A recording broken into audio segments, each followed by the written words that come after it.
वाड्यामध्ये काही दिवसापूर्वी बनावट नोटा सापडल्या आणि बनावट नोटाचा जो लिंक आहे ती आता पोहोचली वाडा तालुक्यातल्या निहालपाडामध्ये। आता आपण पाहू शकता वाडा तालुक्यातल्या निहालपाडा या गावात आहेत आणि ह्या गावामध्ये जो कारखाना चालवता तिथे निरंजन वेखंडे या तरुणाच्या घरात हा कारखाना चालत होता आणि त्या ठिकाणी पोलिसांना मोठ्या प्रमाणात साहित्य सापडलेलं आहे।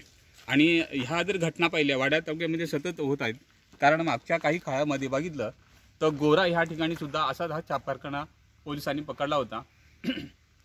मागच्या काही वर्षामध्ये या ठिकाणी बनावट कॉल सेंटर हे पोलिसांनी उद्ध्वस्त केलं होतं आणि त्या ठिकाणी मोठ्या प्रमाणात इथून इंटरनॅशनल कॉल केले जात होते।